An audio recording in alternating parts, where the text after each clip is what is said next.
Du har nu mulighed for at gå ind og læse skolebestyrelsens årsberetning for skoleåret 2024-2025. Den er nemlig tilgængelig inde på Aula. Og hvis du ikke kan overskue det, så kan du også se med her, så vil vi gennemgå den lynhurtigt, men så kan du altså glip af forpersonens beretning. Følg med her. Overblik over skolebestyrelsens arbejde i 2024-2025. 1. Værdiregelsæt og ordensregler. Vi har gennemgået og konsolideret princip for værdiregelsæt og ordensregler, som nu skal introduceres og implementeres ved skoleårets start her i 2025-2026.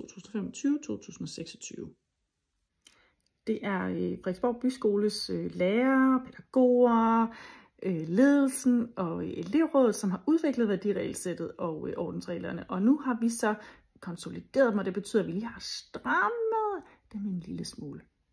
Det er lovpligtigt og rigtig vigtigt, at vi har nogle rigtig gode værdier på Frederiksborg Byskole. Det vil skabe øget trivsel, og det vil være rigtig godt for vores fællesskab.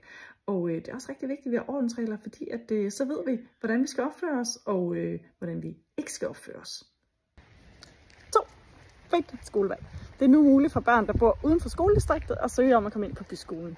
Og det har rigtig stor betydning for vores økonomi, for vi får nemlig penge tildelt til skolen ud fra antallet af børn. Og man kan nok godt se, hvis der sidder 18 elever i en klasse, og der kunne være 24 til at betale for lærernes løn for eksempel, så giver det altså faktisk bedre muligheder for at kunne drive skole. Så det er vi rigtig glade for, og vi forventer, at vi i løbet af et års tid kan se resultatet af det arbejde. 3. Revision af talentidrætsklasse-konceptet og overdragelse af ledelsesansvar for talentidrætsklasser til byskolens ledelse, og det sker her fra sommerferien, og vi glæder os til at følge det. 4. Trivselstilsyn. Vi har ført et trivselstilsyn i løbet af skoleåret. 5. En af de ting, som blev diskuteret i skolebestyrelsen, det var et punkt, som elevrådsrepræsentanterne de havde med. Og det handler om, hvorvidt at udskolingselever kunne have lov til at bruge mobiltelefoner i spisepausen. Og det blev afvist. Et andet punkt, som eleverne havde med, handlede om afledte effekter af bevægelse og variation i undervisningen. Og det synes vi var rigtig, rigtig spændende.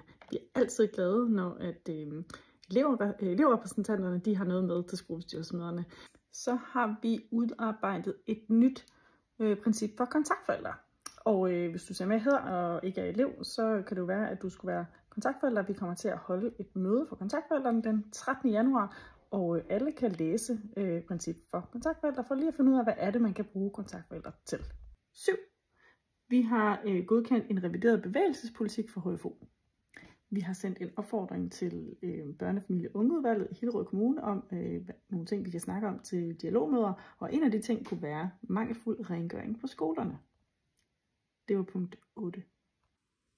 Ting nummer 11, 12, 13, 14 og 15, vi har arbejdet med, er høringssvar til børnefamilie- og ungeudvalget. Og et eksempel på det kunne være et høringssvar til udmøntning af folkeskolens kvalitetsprogram, og der har også været høringssvar til strategi- og handleplan for videreudvikling af stærke fællesskaber i Hillerød Kommune. Vi har godkendt timefordelingsplaner, og vi har godkendt skolens budget for det kommende skoleår. I årsberetningen, der kan man også læse om nogle af de ting, vi skal lave i det kommende skoleår.